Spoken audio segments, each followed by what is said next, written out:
Welcome to the Act Out Podcast. I'm your host, Adam Tomlin. Today's guest is the host of the Lethal Venom Podcast, Noah May. Let's roll the tape. Noah, how are you, buddy? I am doing good. How are you doing? I'm doing great, man. I kind of told you a little bit before we started talking. I'm from Georgia, and so whenever I saw the Auburn tiles, I was like, man, I'm gonna have to talk to Noah.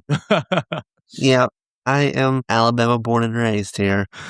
Where can you tell us what you do now currently? Yes, currently I'm a full-time podcaster. I have a bachelor's degree in journalism, and I've been using a lot of my degrees, been kind of going into podcasting, which was not the original plan, but it just seems to have worked out that way. But I do podcasting full time. It's just my full time job that I do. And yeah, I host 3 podcasts, but the main one that I really focus on is Lethal Venom. That tends to be the most successful one, and the one that I have put a lot of hard work in. That's really it's the one that's kind of blew up. Man, speaking of blowing up, like I feel like every time I see you on Instagram, there's another episode coming out on Lethal Venom. Man, you must be the hardest working dude in podcasting.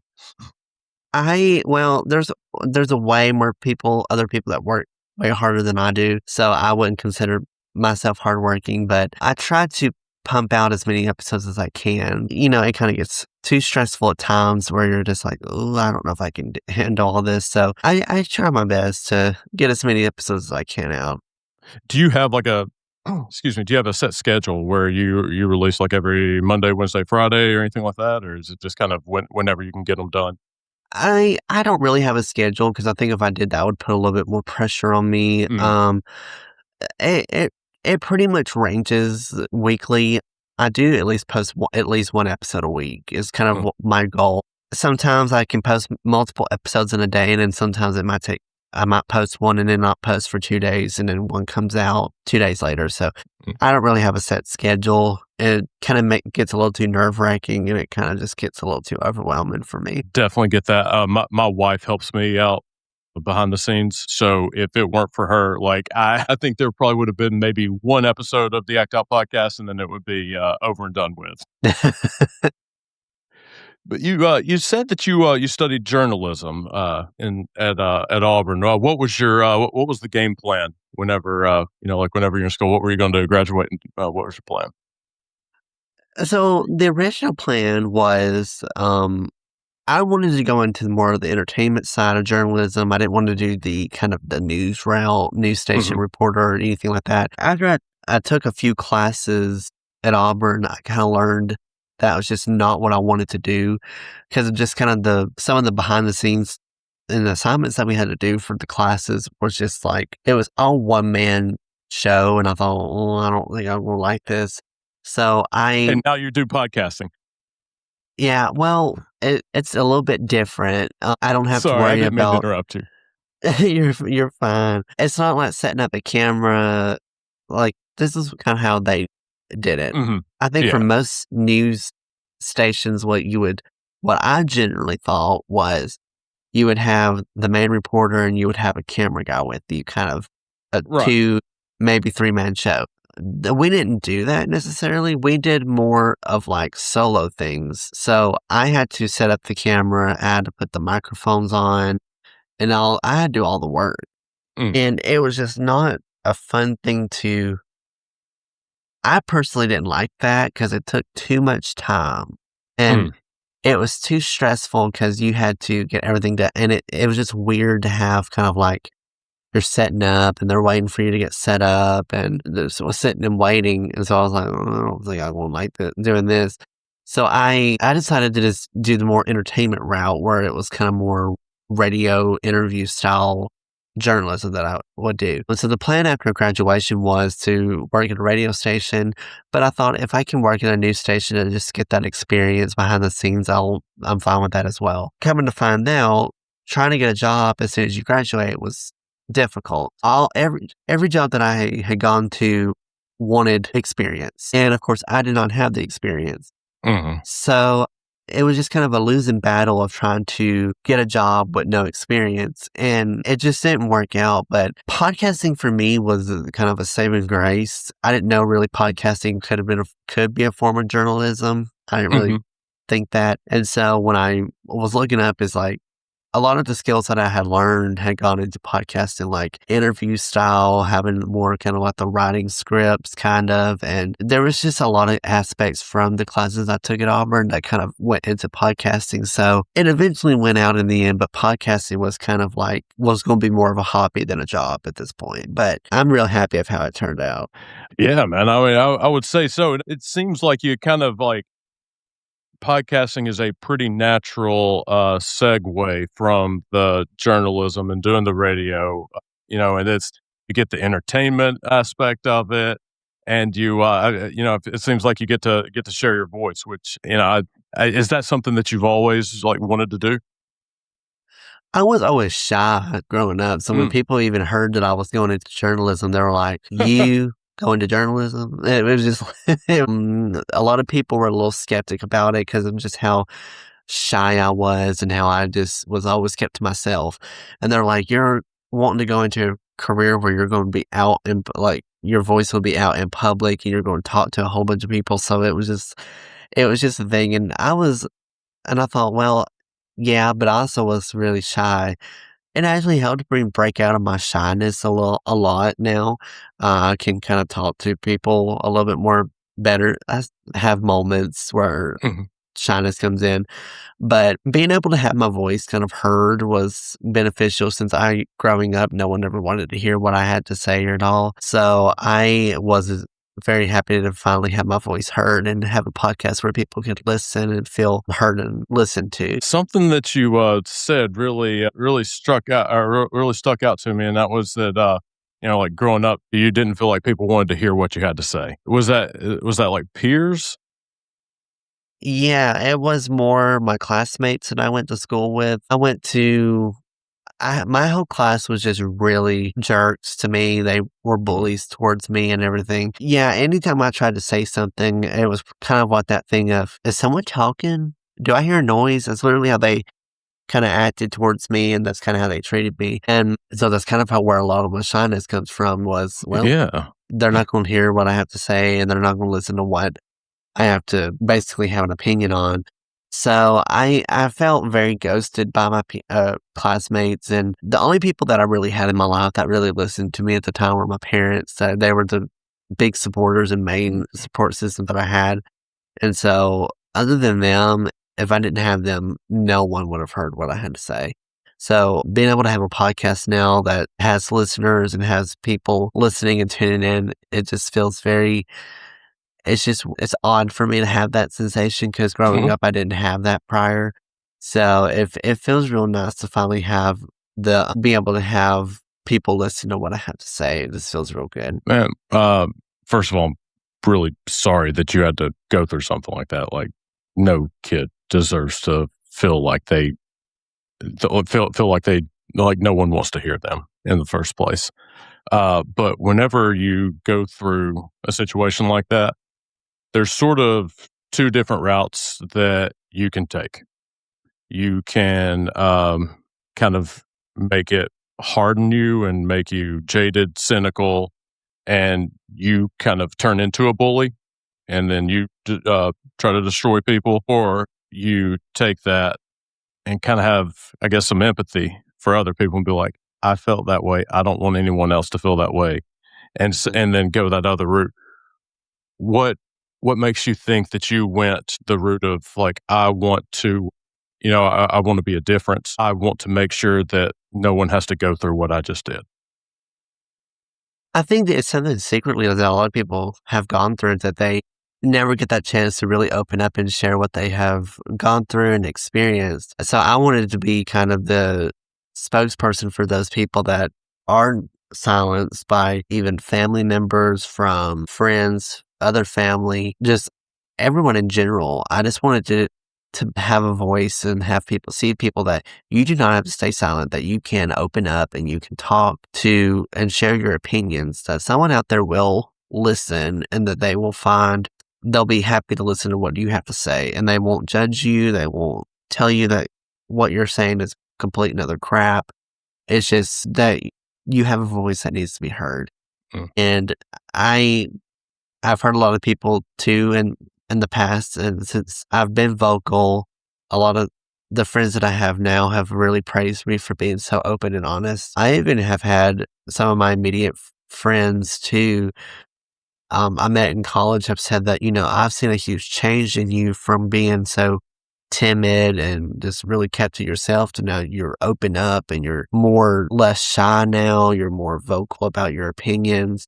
So I've heard people say I have seen like a huge change in it. Oh, man, I'm so torn between going to the change aspect or kind of going a little bit further back, man.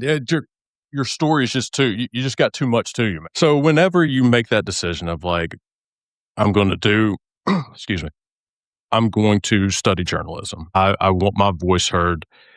It seems like though you had made that choice, but you were still kind of living a little timid, kind of like living with the same lessons that you had learned from the bullies in school. How did like journalism and podcasting kind of help you kind of move past that?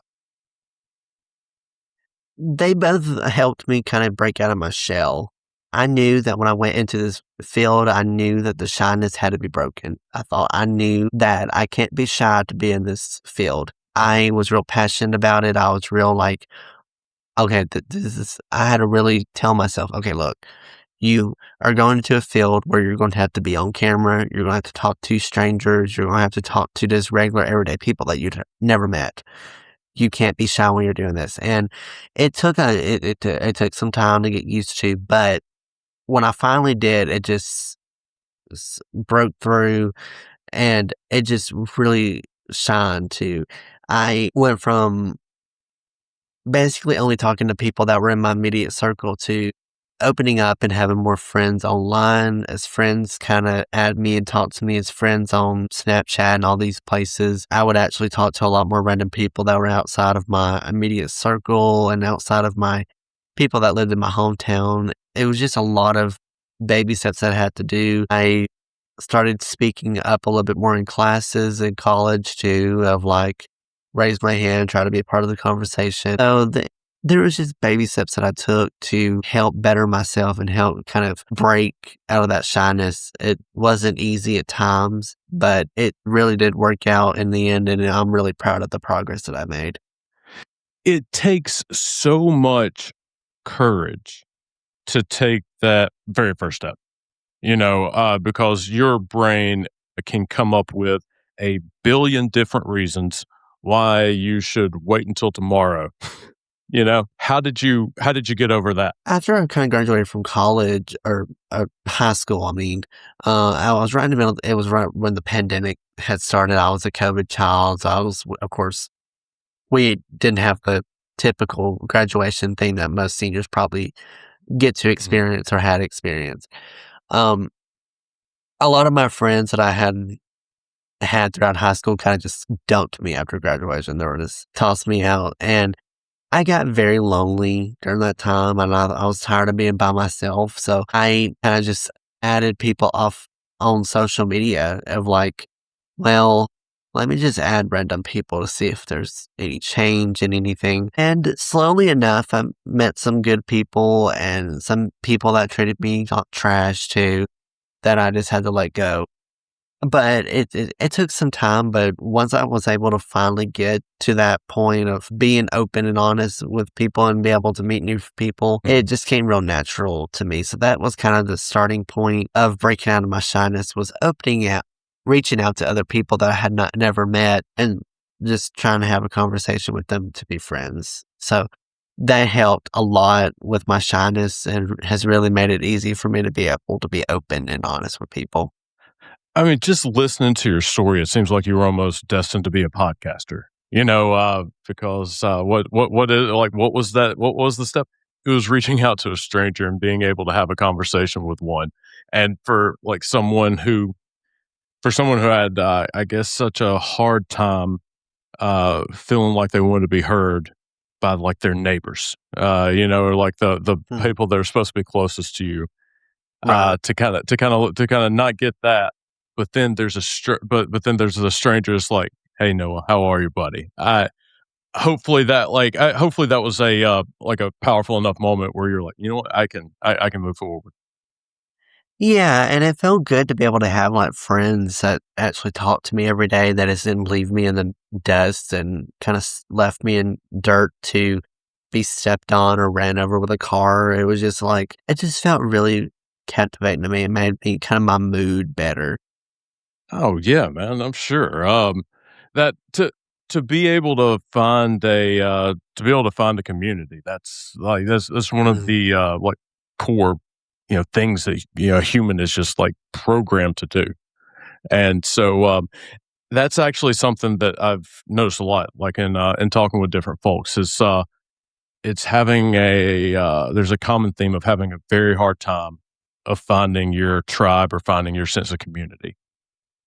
mm. What what was it what was it for you that kind of helped you form your community once you started reaching out to strangers? What were some of your values that you kind of like, I'm gonna base my community around this?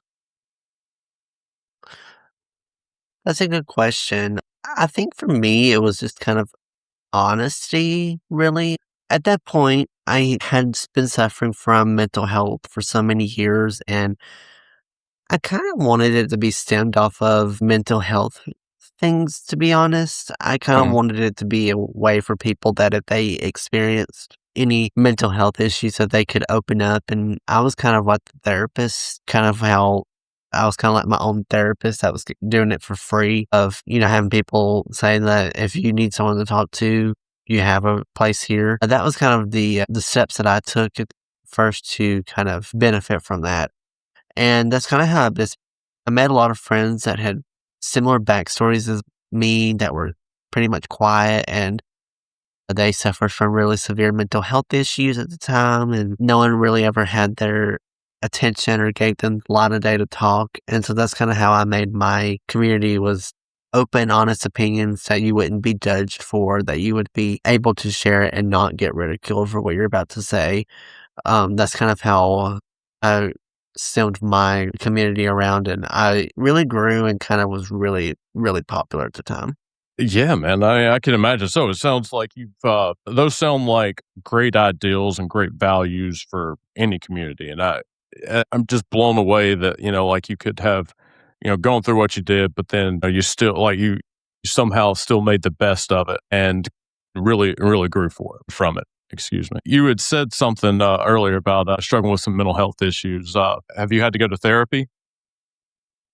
Yes, I was very anti-therapy at the time and Yeah, first me too. beginning because of just how it was portrayed on TV and in movies. It was just really portrayed Mhm. very poorly. Of the only people that you see at therapy offices are cuckoos. And it was just Mhm. basically someone that could be like have an imaginary friend talking. They have multi personalities. That's just kind of how Mhm. I perceived therapy as. Yep. But come to find out that that was far from the truth. Um, I didn't start going to therapy until about 2021, 22 was when I started going. Mhm. So I was kind of late. It was a little bit later than I probably needed to. I went to a therapy session in 2021 time, and it was with a woman, and I just was like not clicking. It just Yeah. wasn't. I was in that mindset of, "Okay, you can't tell me what to do, I'm not gonna listen to what you have to say," which I learned quickly that's not how therapy works. That's completely not how that goes. It was just a weird thing. So I never went back to her, but then after my mental health had gotten so severe, I thought, "Okay," I caved in and went to therapy, and there was some things that helped, some things that didn't work. Mhm. I have had multiple therapists too that have all done stuff differently, so that's been kind of a factor in that as well. But in the end, it ended up working out pretty well. Was able to heal a little bit from it, but I've done a lot of self healing with a lot of self therapy that Mm. I've done that seems to be more beneficial than therapy itself. But therapy was a really great place to start, and it really just helped me with some parts of my life. I am very similar, very similar train as you. I did not think that that therapy would be beneficial for me. At first, it was that I thought that therapy is basically where you had to be basically schizoaffective disorder in order to, in order to really need therapy. Um, and then I was convinced that after that, I was convinced that I didn't need therapy because I knew exactly why I did the things that I did. Mm. I was just completely powerless to stop them. And so I just assumed that a therapist, I would lay down on a couch, and then the therapist would just ask me questions, and I would like give them answers, and like basically just verbally jujitsu them around the room, and there would be there would be no benefit to it. Yeah. But it wasn't until I had my son Camden.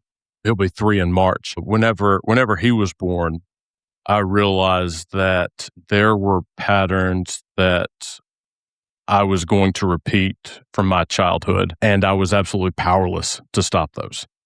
And so I was like, you know what? I'm a lost cause, but maybe I can get some help for Camden, and it'll be a little bit easier for him than it was for me. And it wasn't until like probably 6 to 9 months into therapy that I kind of had like a change of kind of like a perspective change. Where like, you know what, I think I want to be able to like work on myself for me instead of just for someone else.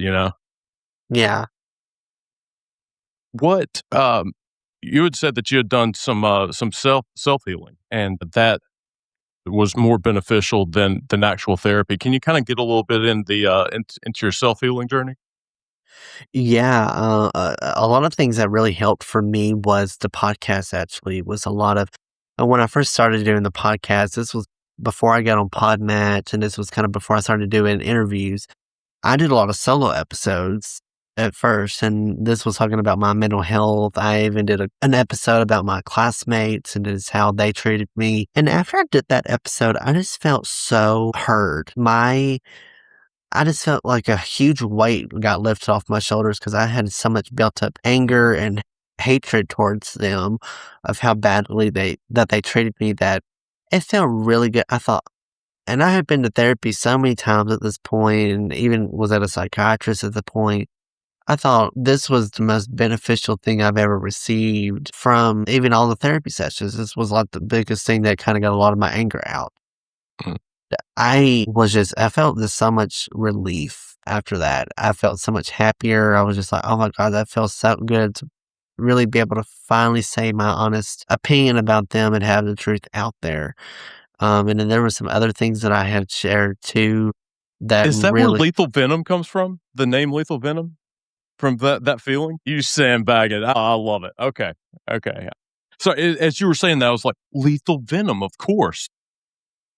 yeah, it kind of stems from how the truth hurts and how people, Mhm. when they hear the truth, it can sometimes be harmful and lethal to them. And that's how venom is to humans. That's kind of how the truth can be. So it 100% stems from that saying. And so when I was sharing all this, I was honest. Now, when it came to censoring and names, I did censor everyone's name. I didn't want their name out on the podcast for people to go and give them hate. Also didn't want a lawsuit, but I wanted to keep everything that to where I would know who I'm referring to, but other people would not. And Yeah. I kept it very private and really protected and everything. Um, I'm wanting to do an episode, kind of do it with my teachers as well. That's an episode that I am currently in the process of working on. But I did kind of one that just was like school and general, but I didn't really do a deep dive into like the teachers themselves. So that was kind of going to be like a separate episode there. But I just felt so much relief, and I just knew that coming on this podcast and just venting and telling my honest opinion, really, it was the best medicine for me, and I am very happy that I have a platform where I can do that. Yeah. That is, oh man, that's, I love your story. Like there's something about it that's like, it's very resonating. But I was wondering whenever you were doing that episode about your, about your classmates, don't you still live in your hometown, right? Unfortunately. And do a lot of the folks that you go to or that you went to school with, do they still live live around there as well? Some have moved. I don't know. I really don't really keep up with them. Yeah. I do follow them on Instagram because, I feel like Instagram's kind of like the more like fake follow and like you just want to be nosy, as Mhm. well as on Facebook. To my knowledge, I think some of them still do. I know majority of them stayed here. I know some of them did actually go off to college. One went to somewhere in Pennsylvania to school. Someone went to North Carolina, but a lot of the students actually kind of stayed in the state and they went to either Auburn or Mhm. Alabama, JSU, some of the more big colleges around here. One girl that I know graduated from Alabama, moved to Texas to be a doctor, so I know she's moved out there Mhm. to for work. But other than that, everyone else has pretty much stayed around here. That is maybe about within kind of a circle distance of from here. But I was staying in Auburn, and I unfortunately had to move back home because of financial Mhm. issues, and just having money saving problems as well. So I wanted to stay at Auburn, but I ended up having to come home just due to financial reasons. Mhm. But to my knowledge, I think everyone for the most part has stayed around here, but I'm not too sure. Yeah, it center sounds a lot like Cartersville, where like, if you would have asked me that question, I'd be like, "Well, there was so and so. They went to like Valdosta State, and then there was so and so that went there." It's just we're like, because it's so small, where everybody went. And so just Mhm. you saying that, I was very fondly reminded me of Cartersville. But why I'd asked you that though is like after you had released that episode, I'd wondered even if you were kind of like careful with like censoring names, if you kind of caught any flack or if anybody came up to you and was like, "Hey, man, what's up?" Like I saw that or listened to that episode.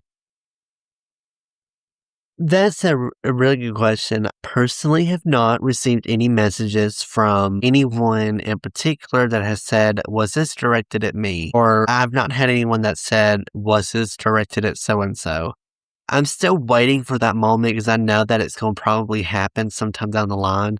But I did kind of send a message to them and say, "Hey, I made an episode about you." And I think that's what I got. I think a lot of them kind of got that message and listened to it themselves, but they just have not Mm, said anything towards me. So I don't really honestly, to God, know what their reaction to it has been or was. It's still been a mystery. I'm kind of surprised that I haven't really gotten a lot of messages from it yeah. because I feel like a lot of the themes that I've gotten for that episode have come from my classmates that live around here. So I don't know. It's just been a little odd. Kind of was a little surprised of how. Now I did have some people that kind of did follow me after that.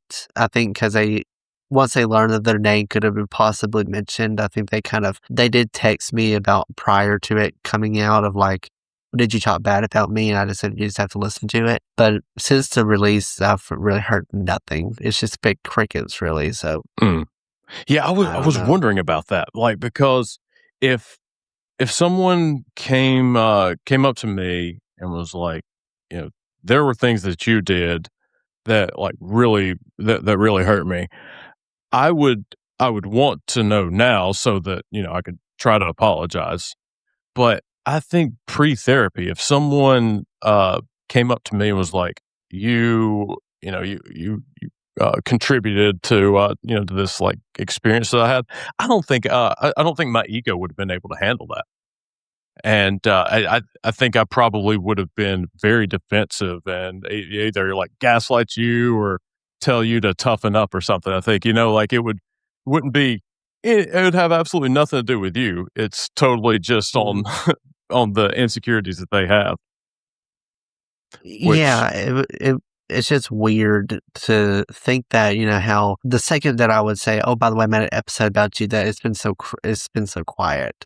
I thought I would be getting messages every day after that episode came out of like, is this directed at me? Who are you talking about here? And it's just been silent. It's just been really odd and surprising to me. Did you want any reaction from them, do you think? Yes and no. I really didn't do it for them, but I thought, you know what? I am putting like honest opinions about them out there. And there were some hints where I think if you went to school with me, you would know who I was referring to at that point. But to the general audience that listened, they would not know who it was. I'm even surprised at how I got really honest and, like very specific about my opinion, what some people still had their name censored, but gave Easter eggs and clues about who I was referring to that I've not even had people be like, so you were talking about so-and-so here. And I don't know. It's just been really, really odd. Yeah, I'm sure. And I'm glad that you didn't, it's clear to me that you didn't make that as a revenge thing, or like I think you would have had a much different answer, with me asking you if you wanted them to say something back to you, if it were about revenge. It seems much more along that kind of like that therapy or the self-help route for you, which is probably more of a healing feeling than trying to get revenge on somebody. Yeah, 100%. If I 100% wanted to do the revenge route, I would not have censored any name out. That would have just been my way of revenge of like coming back for them. But I wanted to be the mature one and keep their private information private. And there's even times when I was editing the episode too. This is where I spent about 3 or 4 days editing this because I did not want any name to get blasted on the podcast. I didn't want to miss a name. And there were even when I was listening to like the parts that I had already edited that I was like, who am I talking about here? I had to literally get like my yearbook out and at times had to follow along and be like, okay, this is who I'm talking about. And then after I did it while editing and recording or editing the podcast, I realized that I had skipped the name. And I thought, damn it. I thought, oh, well. So there was one person that didn't get mentioned in the episode that I completely skipped. So I was so mad, and it was close to the beginning too. It wasn't like, oh, I could just do this at the very end. No, it was at the very beginning, and I was just like, I'm not redoing it, so this won't be mentioned. But another thing is too is that with the podcast episode, how I formatted it is, I kind of went down the line in my yearbook. So I mean, it wasn't like sporadic. I mean, there was a clue that of who I was going to be talking to at this point, which of course halfway through gets messed up because I skipped someone. So it kind of works up to a point. But yeah, it's just been really surprising to not hear anyone say anything. And I think that just kind of further proves my point of they just don't really care about my opinion or they just think that I'm not seen. It just kind of solidifies it. That sucks that that kind of is the feeling that you get. But the good news is it seems like there are plenty of other people that wanted to listen to you, though. So, yeah. Oh, yeah. That was like one of my, at the time when I first recorded and realized it was my most listened to episode, because it was just like, most of my episodes were like, at the time, I think about 30, 40 minutes, and even sometimes they were like 20 minutes. And I have to exactly look. I think the episode was like, I think when I recorded it, I think I recorded for 2 hours, and I thought, well, that might be a little bit too long. So I tried editing it down, but I have to exactly see how long it was because I think people saw the time. They're like, "Whoa, he had a lot to say." Yeah, yeah. It was about an hour and 35 minutes. That's kind of how long the episode ended up being, and I think when people saw that, they're like, "This is going to be juicy," and so. They heard it and they were just like, oh, yeah. Well, at first I was thinking maybe that you had done that episode and then that kind of like became, your podcast. But had you already started your podcast before you did that episode? The funny thing about it is that I actually had just celebrated my 1 year anniversary of Lethal Venom. I had my first episode come out a year ago, 2 days ago. So Oh, I did that. congratulations. Thank you. Posted my first episode on February 24th. Then the next episode I posted was my mental health story.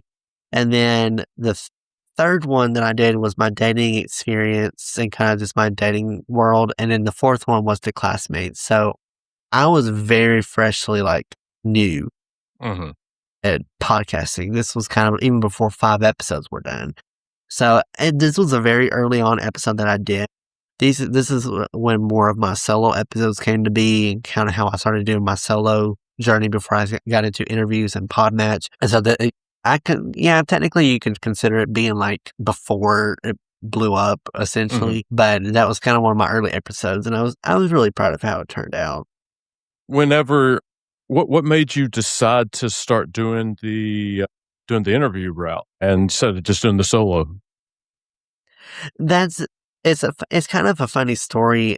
At the time, I was working at a trampoline park, and I quit about a week in. I was like, it's not for me. I can't do kids. I'm sorry, can't do it. I literally was like, bullet. I'm ready to have a bullet in the gun. I was so no, I can't do this. So I initially kind of got fired, or it kind of quit. It was kind of like I quit, but also got fired. I was so sad about it. I was like, I'll just go home and cry about it. But no, I came home because I had not been home in a while. And this was post-graduation. So I didn't really have I didn't need to be back in Auburn for anything in particular. So while I was home, I got an email from a guy that worked at Podmatch. And I think everyone that is on Podmatch knows Alex Sanfilippo is his name. And he basically emailed me and said, hey, I came across your podcast and loved the message, kind of the theme of it. And then he kind of told me a little bit more about who he was, said that he worked for Podmatch, and that Podmatch was a podcasting network that features podcasts from all different sides, and kind of just like a platform for podcasters to kind of thrive and build off of. And at the time, I had previously gotten job offer scams, or I had gotten a lot of similar emails like this in the past from just regular jobs that turned out to be scams or turned out to be hoaxes. But I thought, but this one's for podcasting. I thought, it just seems too good to be true that a podcast offer would be coming up towards me. So I did a lot of research on Podmatch before I even said, yes, I would love to, just to see and feel if what I was about to do was legitimate, was a good choice. And I saw a lot of 5-star reviews. I really didn't even see a 4-star review. And so I thought, this must be a legitimate thing. The thing that kind of stuck out to me was you could potentially get paid from having guests on. That's what kind of struck and kind of grabbed my attention was, I thought, paying. I thought, so it's kind of considered like a job offer. So I thought, I'm just going to give it a try and see how I like it. It was only $6. And I thought, you know what, if I don't like it the first month, it's $6. It's not a big deal. Joined it and just immediately fell in love with it. Alex has been such a huge supporter for the podcast. He has such an incredible network of people that I have met, like yourself, and have had so many guests on the podcast that have been through Podmatch. He just has such a great network. It is such a good platform. He really has a good business going. And I have really enjoyed it. It was probably the best decision I ever made. And it luckily came at a time that I was just desperate to find something work related that I was really passionate about. So I was I was so thankful that it came to be. And I was just so happy that everything finally started to fall in place. What was the transition like going from solo to doing interviews? Was it difficult for you to transition, or could you just jump right in? If I had not taken a lot of the journalism classes, nerds would have been gone. Being able to do interviews, it was kind of the same thing as podcast or journalism. You would have to send a message to the person that you want to do an interview with. Then they set up a time. Then came to having to set up and prior to the interview, talk to them, have the interview done. So, I mean, that aspect was in there. If I had not gone into that field and I started doing journalism, doing podcasting, and let's say I was an engineer, then it probably would have been like a different thing for me different world for me to be thinking of I don't know how much I would like this. So if it wasn't for journalism, it probably would have been more stressful to me. But luckily, since I was able to have that kind of background in journalism and interview style and skills, it was an easy transition for me. I think my biggest misconception of being a podcaster was that I just assumed that these were just going to be conversations, and it would be just like as if you and I were having dinner together right now with no camera or anything. Like first time sat down with somebody, I was like, okay, no, this is like actually like work here. I'm like analyzing, having to think questions. It was a lot more tricky than I thought. What Mhm. was your biggest misconception? Oof. I don't really know if I had any misconceptions. Oh, I think coming from like a journalism background, everything just kind of seemed like journalism to me. It is work. Like, you kind of, when you're doing the solo episodes, you kind of think of it more as a hobby and kind of more of like carefree. You're just like, I can BS it and, and see how it comes out in the end. When it comes to interviews, you have to be a little bit more professional and you have to be kind of more aware of what's going on. You can't just really space out and kind of not pay attention. You kind of have to think of questions. You have to have everything planned out beforehand. It just was a lot more planning than I had initially thought. But it's been really good to see how well the podcast has done since then. But there are probably, yeah, I think if I didn't have that journalism background, there would have been a lot more misconceptions. I thought, I don't like this.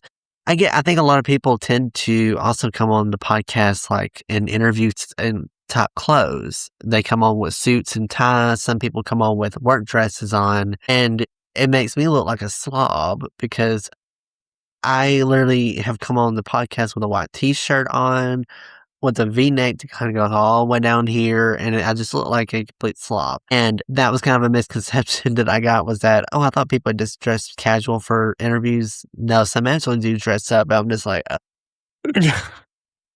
I've told people this is just my style of clothing. This is just what I wear. I'm at home. I'm comfortable in my own clothes.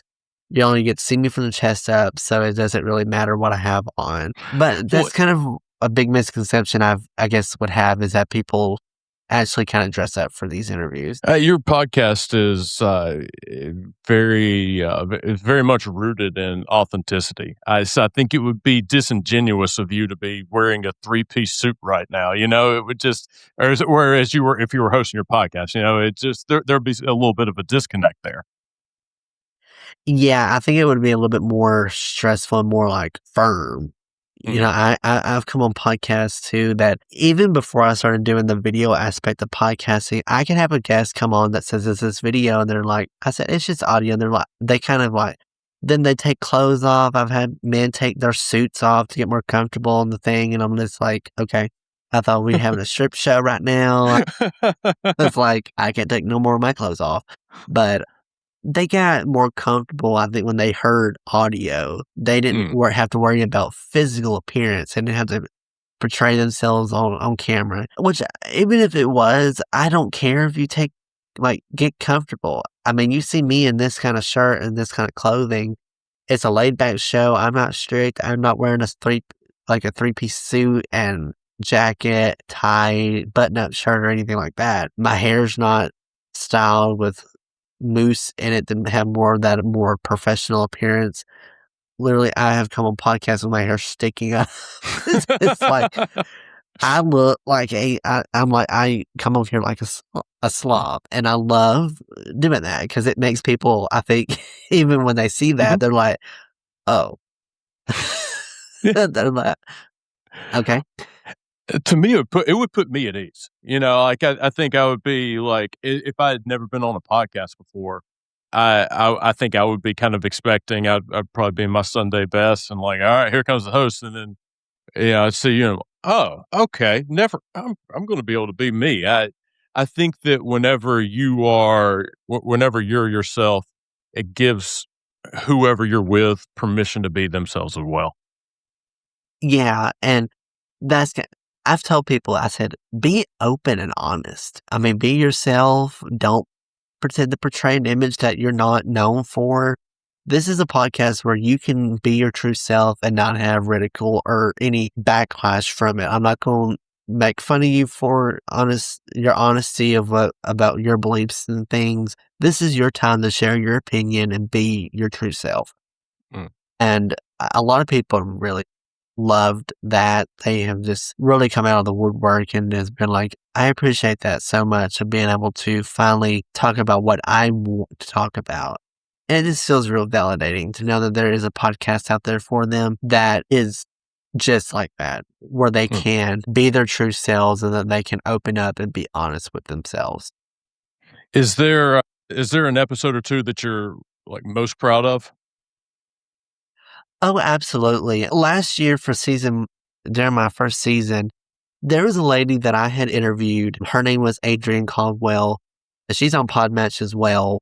She had the most captivating story I've ever heard out of everyone that I had. She just had so much trauma in her life growing up. And her episode was the first one that kind of made me teary-eye a little bit. And I normally don't get teary-eyed when I hear more of the human stories at all. I just haven't really been that person that if I'm watching a movie and if like a person dies or there's a very sad moment, I don't cry. But yet, if an animal breaks a toenail, I'm like, yep, the waterworks will come. The exact same, yes. I become this hot mess, and then people are like, "Get a grip." So, but this was the first episode where I kind of got really emotional from her interview because it was just it just tugged my heartstrings because I felt so much sorrow for her. I just felt so sorry for her. And she told it honestly. She did not hold back. She just said it like it was. It was just the honest truth. That was probably my favorite episode from there. And, I think my other one would have to be either the Classmate episode or my own mental health episode because of just how raw and how honest those episodes are. My favorite episodes tend to be the ones that are the most honest and most kind of like raw. Those tend to be my favorite ones because I know that they're just pain that's just finally getting unleashed on the podcast. Those tend to really be my favorite episodes. I'm taking mental notes, so I'm going to be a guest on your podcast. Actually, I think we'll be recording in a couple of weeks. I'm taking some notes. I got to be I got to crack your top 5 at least. We'll have to. I'm sorry. No, go ahead. Oh no, I was just messing around, man. I have had like a blast, like hearing your story. What is the thing that you are most proud of being a podcast or having your podcast? There's a lot of things that have really come with the podcast that I never imagined. I think just finally having a successful job that I really love. The most thing I'm really proud of is just how mentally well I am right now. This has been the happiest I've been in a very long time. This has been kind of the longest stretch of happiness I've had with the podcast. It has just really helped my mental health, and I'm so beneficial for that. And when I finally was able to say, yes, I'm a full-time podcaster, having to worry about job hunting and putting that in the past was so beneficial to hear, and just finally just felt so nice to hear of like, I don't have to worry about jobs anymore. I don't have to worry about possibly working in a job that I'll just potentially hate a week or two in. I don't have to worry about coworkers that maybe are troublesome or bullies to me. It was just so much. And then all the accomplishments that I've had from the podcast too. It's been like being in the top 10 for months on end continuously has been so rewarding. And just having so many people on the podcast, the list can go on, but there's just so much that I'm proud of with the podcast, and it's how many good opportunities have come from it. I think my favorite part of your story is that the voice that was kind of put down and dismissed, through your childhood is now the voice that is paying the bills and making a life and making a difference as well, man. I'm really happy for you. Yeah, it's so funny because everyone in school, I don't think would have imagined myself being a podcaster. They never would have expected this from me. And that's kind of just the thing too about them that it just really is the difference between me.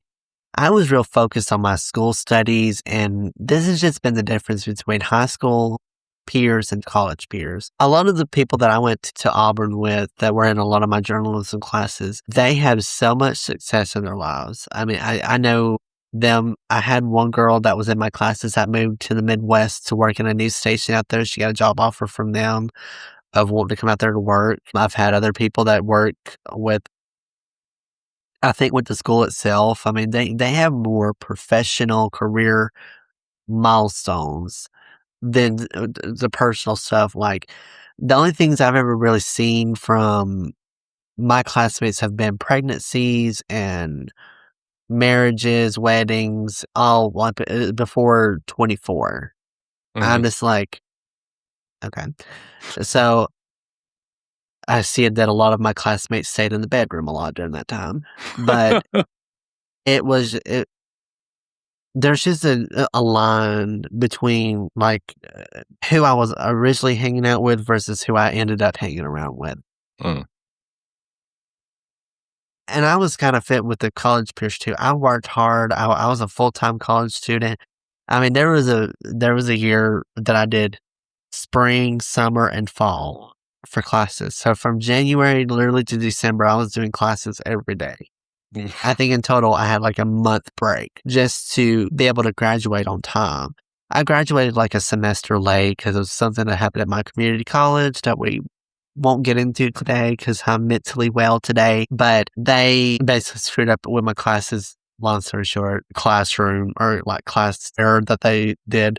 So I actually ended up having to go to Auburn an extra semester, and to not actually go for an extra year, I had to take summer classes. So I was really hardworking with my school. I was like dedicated. I focused a lot of my time on that, and it paid off. It really paid off. And it's just, I'm so happy of how everything has turned out. It just was, I never imagined in a million years that I would be sitting on podcasts like this. I would be host of a podcast as well as be a guest on podcasts too. This never crossed my mind. If you told me this a year ago that I would be on podcasts, that I would have 300 plus episodes recorded, I'd been like, huh, that's funny. But it's just crazy how much a year has changed for me. And I'm so happy and grateful for all the opportunities I have. Where can folks find you? The best place that they can find me is through my website. It's noahspodcast.com. There's a blog that I do write on, so people can see blog posts from me on just random things. All three of my podcasts are on there, and socials and where it's all available, and everything like that's available on the website. So feel free to go check that out as well. You can see my other appearances on other podcasts as well on the website too. Just like this podcast, this show will be added to the website.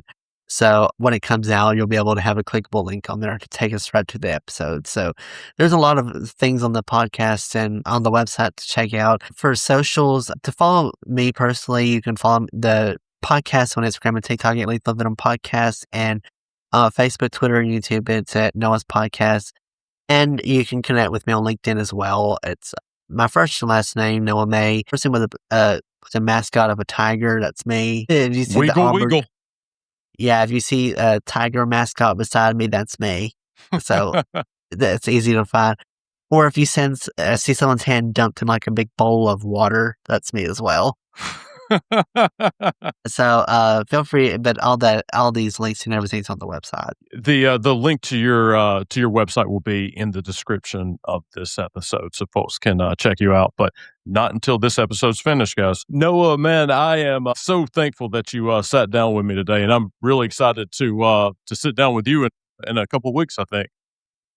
So we're looking forward to that. But yeah, I enjoyed being on the podcast today. Thank you so much for having me. Loved this conversation. Just loved the casual flow. Loved the format of it. I thought it was a really good podcast. Thank you so much, man. Noah, thank you for acting out with me, bud. Thank you so much for having me. It was a complete honor.